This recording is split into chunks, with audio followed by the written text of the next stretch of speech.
নমস্কার, অ্যাস্ট্রোলজার অপর্ণা দত্ত বলছি।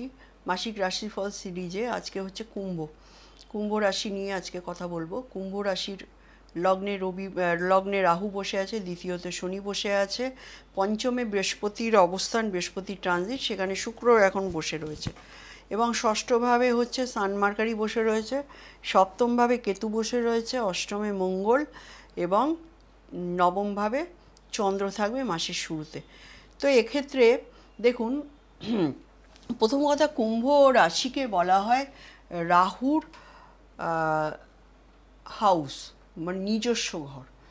তো এখানে দুটো লর্ড আছে, একটা হচ্ছে শনি, একটা হচ্ছে রাহু। সুতরাং রাহু কোথায় বসে আছে? নিজের ঘরে বসে আছে। আপনি খুব ডিজায়ারমেন্ট হবেন এই সময়টা।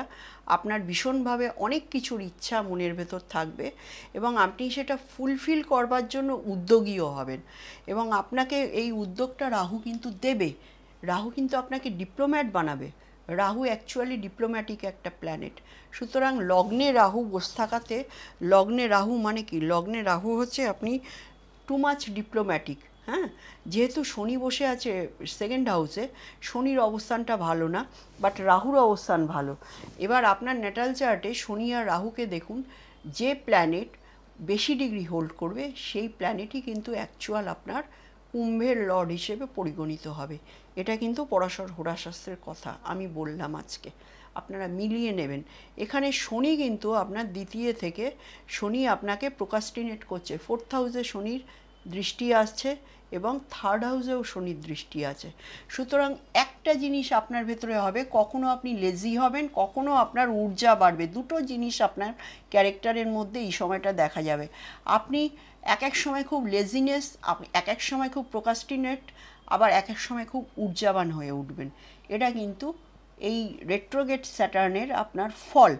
এবার পঞ্চমভাবে বৃহস্পতির অবস্থান, এটা তো এক্সিলেন্ট একটা ট্রানজিট। লগ্ন, পঞ্চম, নবম, তিনটে হাউসকে অ্যাক্টিভেট করে রেখেছে বৃহস্পতি এবং বৃহস্পতি আপনার একাদশের লর্ড হয়ে একাদশ ভাবকে দৃষ্টি দিচ্ছে। সুতরাং এটা কিন্তু আপনার জন্য ভীষণ পজিটিভ একটা টাইম। আপনারা কিন্তু যদি কাজে লাগান অবশ্যই এটা থেকে খুব ভালো রেজাল্ট পাবেন। মঙ্গল কিন্তু বসে আছে অষ্টমভাবে এবং সে শনিকে দেখছে। ওই একই কথা, দ্বিতীয়ভাবে শনিকে দেখছে। শনি মঙ্গলের এই যে অ্যাসোসিয়েশন, এটা অত্যন্ত খারাপ। অষ্টমে মঙ্গল, দ্বিতীয় শনি, রেট্রোগেট বলে কিছুটা শান্ত, না হলে কিন্তু এখানে মঙ্গলের সঙ্গে শনির একটা টাই আপ। রেট্রোগেট বলে শনি একটু পাওয়ারলেস অবস্থায় আছে। পাওয়ারলেস মিন্স শনি আগের ঘরে ফল দিচ্ছে, শনি দ্বিতীয়ের ফল এক নাগাড়ে দিতে পারছে না। রেট্রোগেশন মানে কি? আনা জানা। হ্যাঁ, রেট্রোগেশন মানে জিনিসটা হচ্ছে একটা মানে গতিশীলতা দেয়। তো এক্ষেত্রে শনি কিন্তু মঙ্গলকে সেইভাবে ফিক্স কিন্তু দেখতে পাচ্ছে না। সুতরাং এক্ষেত্রে মঙ্গলের অবস্থানটা কিন্তু ভালো নয়। মঙ্গল হচ্ছে আপনার থার্ডের লর্ড এবং মঙ্গল হচ্ছে 10th লর্ড। থার্ড এবং 10th লর্ড বসে আছে কোথায়? বসে আছে 8th হাউসে। সুতরাং যাদের ধরুন কমিউনিকেশন ওরিয়েন্টেড কাজকর্ম, তাদের কিন্তু এই সময়টা প্রচুর সমস্যা এবং তাদের কাজকর্ম কিন্তু সব কিছু ম্যাচিওর হচ্ছে না, তাদের কাজকর্ম কিন্তু কেটে যাচ্ছে। সুতরাং এই জায়গাটায় কিন্তু কিছুদিন ওয়েট করতে হবে। মঙ্গল যতক্ষণ না শিফট হচ্ছে ততক্ষণের জন্য। অষ্টমভাবে মঙ্গলের অবস্থান এবং সে দশমের লর্ড, সে থার্ডের লর্ড যখন 8th হাউসে চলে যায় তখন কিন্তু আপনার ভেতরে ইনিশিয়েশন, ওই যে বললাম, কখনো ঊর্জাবান লাগছে, কখনো প্রোকাস্টিনেশন লাগছে, আবার কখনো লেজিনেসটা আসছে। এটা কিন্তু আপনার ট্রেট এখন চলছে যারা কুম্ভের আছেন। এবং রাহু আপনার লগ্নে বসে কিন্তু আপনার প্রচুর হ্যালুসিনেশন সৃষ্টি করছে, প্রচুর প্ল্যানিং সৃষ্টি করছে, প্রচুর কূটনৈতিক বুদ্ধি সৃষ্টি করছে। সব মিলিয়ে আপনার মাথা কিন্তু এখন একদম জ্যাম হয়ে রয়েছে। এবং এখানে দেখুন, মঙ্গলের অষ্টম দৃষ্টি কিন্তু থার্ড হাউসের উপর রয়েছে। থার্ড হাউসের উপর মঙ্গলের দৃষ্টি, মঙ্গলের নিজের কারক থার্ডের, এটা একদিকে ভালো, কারণ আপনাকে কিন্তু ইনিশিয়েটিভ স্টেপ নেওয়ার জন্য মঙ্গল কিন্তু আপনাকে সেই ঊর্জাটা দিচ্ছে। বাট এখানে মঙ্গল কিন্তু দ্বিতীয়ভাবে যে দৃষ্টিটা দিচ্ছে এটা কিন্তু অত্যন্ত খারাপ। একাদশভাবে মঙ্গলের দৃষ্টি মানে আপনার ডিজায়ারের জায়গাটা কিন্তু কোনোভাবে মঙ্গল নষ্ট করে দিচ্ছে। কারণ মঙ্গলের চতুর্থ অ্যাসপেক্ট মানে কি? সুখের জায়গায় আগুন। মঙ্গল কে? মঙ্গল হচ্ছে যোদ্ধা, মঙ্গল হচ্ছে সবসময় লড়াই করে বাঁচে এবং লড়াই হচ্ছে মঙ্গলের একমাত্র লক্ষ্য। আপনার একাদশভাবে যখন মঙ্গলের দৃষ্টি যাচ্ছে, ফোর্থ অ্যাসপেক্ট, মানে চতুর্থ ভাবটা কি? চতুর্থ ভাব হচ্ছে আপনার সুখের জায়গা। তো মঙ্গল কি করছে? মঙ্গল সুখটাকে নাশ করছে কিসের জন্য? ডিজায়ার ফুলফিলমেন্টের জন্য। আপনি এখন মরিয়া হয়ে উঠেছেন, আপনার ডিজায়ার কি করে ফুলফিল করতে হয়, আপনি এর জন্য কিন্তু প্রচুর প্রচুর পরিশ্রম এবং প্ল্যানিং কিন্তু আপনি করে যাচ্ছেন। বাট আপনাকে কিন্তু এই ডিজায়ার ফুলফিলমেন্ট দেবে জুপিটার। জুপিটার কিন্তু পঞ্চমে বসে আপনার একাদশকে দেখছে, আপনার লগ্নকে দেখছে, আপনার নবম ভাবকে দেখছে। সুতরাং এটা কিন্তু আপনার জীবনের লড়াই করে জিতে নেওয়ার কিন্তু একটা মোক্ষম সময়। রবির ষষ্ঠভাবে অবস্থান ভালো, বুধের ষষ্ঠভাবে অবস্থানও ভালো। সুতরাং রবি বুধের বুধাদিত্য যোগ আপনাকে কিন্তু অনেক ডিপ্লোম্যাটিক ডিসিশন বা বুদ্ধি নিতে সাহায্য করবে। সপ্তমে কেতুর অবস্থান রিলেশনশিপের জায়গায় বৈরাগ্য দেখা দেবে।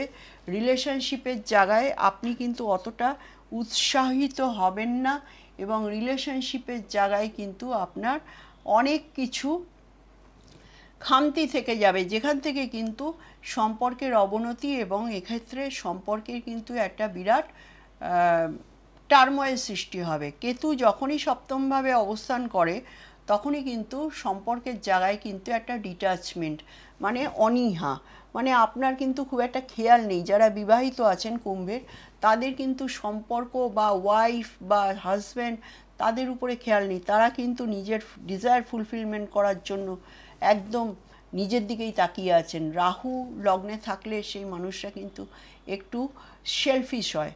তো এই সেলফিশনেসের জন্য কিন্তু আপনি আপনার সম্পর্কটাকে নষ্ট করবেন। সম্পর্কের জায়গায় কিন্তু অবনতি আছে, সম্পর্কের জায়গায় কিন্তু কোনো উন্নতি আমি দেখছি না যতক্ষণ কেতু আগামী 1.5 বছর অবস্থান করছে। অনেক সম্পর্ক আবার কেটেও যাবে, অনেক ডিভোর্স যেগুলো লটকে আছে সেগুলো কিন্তু মিউচুয়াল হয়ে যাবে, কারণ এখানে কিন্তু কেতুর অবস্থান রয়েছে। আর জুপিটার কি করবে? জুপিটার আপনাকে ব্যাড সিচুয়েশন থেকে রিলিজ করবে। সুতরাং এক্ষেত্রে সপ্তমভাবে কেতুর অবস্থান, যাদের ধরুন কুম্ভের জাতক জাতিকা আছেন, যাদের ডিভোর্স কেস ঝুলছে, তাদের কিন্তু এইবারে মুক্তি পাওয়ার একটা সম্ভাবনা আছে। এবং হেলথের জায়গায় কিন্তু ছোটোখাটো সমস্যা, কারণ শনি রেট্রোগেট অবস্থায় রয়েছে, আপনার লগ্নের লর্ড, লগ্নে রাহু এসে বসেছে, একটা ইনফেকশন, ছোটোখাটো কোনো সমস্যা যদি আপনার দশা ষষ্ঠভাব রিলেটেড, অষ্টম ভাব রিলেটেড হয়, তাহলে কিন্তু আপনারা এই জায়গায় ফেস করবেন। তবে যেহেতু জুপিটারের দৃষ্টি রয়েছে, সেহেতু অনেক দিক থেকেই আপনারা সেফ থাকবেন, কারণ বৃহস্পতি হচ্ছে দেবগুরু বৃহস্পতি, সে কিন্তু আমাদের সবাইকে রক্ষা করে। সুতরাং আপনিও রক্ষা পাবেন, এই জায়গাটা ভালো। শুক্রের অবস্থান পঞ্চমভাবে, নতুন প্রেম আসার সম্ভাবনা আছে এবং পঞ্চমভাবে শুক্রের অবস্থান ক্রিয়েটিভ লাইনে নিশ্চয়ই প্রসপারিটি দেখায়। তো এই জায়গাটা অত্যন্ত শুভ আছে। পঞ্চমে ভেনাসের অবস্থান জুপিটারকে সঙ্গে নিয়ে যে কোনো কিছু ডেপথনেস বা যে কোনো কিছু শাস্ত্র ওরিয়েন্টেড জায়গায় যদি আপনারা পড়াশোনা করতে চান, এটাও আপনাদের জন্য ভালো। তো ওভারঅল সব মিলিয়ে ঠিকই আছে। এভাবেই আমাদের জীবন চলে, আমাদের লাইফ এইভাবেই চলে, কিছু ভালো কিছু খারাপ নিয়ে। আজকে এই কুম্ভ রাশির জন্য যেটা বললাম, সেটা কি হলো না হলো আমাকে কমেন্টসে জানাবেন। ধন্যবাদ।